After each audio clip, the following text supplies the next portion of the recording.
سنن ابی داود، امام ابو داود سلیمان بن اشعث السجستانی رحمہ اللہ تعالی، ولادت 202 ہجری، وفات 275 ہجری، کتاب الطہارہ، باب التخلی عند قضاء الحاجہ، وبه قال حدثنا عبد الله بن مسلمة بن قانب القانبي قال حدثنا عبد العزيز يعني ابن محمد ام محمد يعني ابن عمرو عن ابي سلمة عن المغيرة بن شعبة رضي الله عنه ان النبي صلی اللہ علیہ وسلم كان اذا ذهب المذهب ابعد۔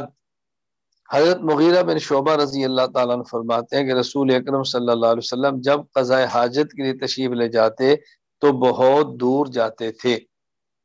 یہاں حضرت امام ابو داود رحمہ اللہ تعالی نے قضاء حاجت کے آداب کا تذکرہ فرمایا ہے۔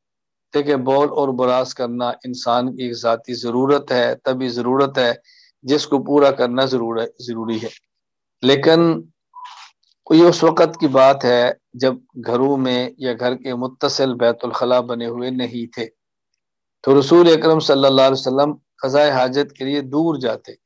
یہ دور کیوں جانا ہے؟ نمبر ایک، لوگوں کی نظروں سے اوجھل ہو جائیں اور ستر محفوظ رہ جائے۔ نمبر دو، بول اور براز سے جو بدبو آتی ہے لوگ اس سے تکلیف کے اندر مبتلا نہ ہو۔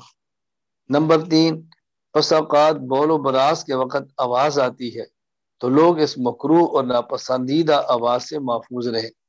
اور بھی اس کے فوائد ہیں۔ بہرحال بول براز کے لیے دور جانا رسول اکرم صلی اللہ علیہ وسلم کی مبارک سنت ہے۔ اب چونکہ آبادی بڑھ گئی ہے اور ایسی جگہ نہیں ہوتی جہاں پر آدمی جا کر قضاء حاجت کر سکے، تو ظاہر اب مجبوری ہے بیت الخلاء کو استعمال کرنا۔ وہ گھروں کے اندر بھی ہے، پھر کمروں کے اندر اٹیچ بھی ہے، ضرورت ہے۔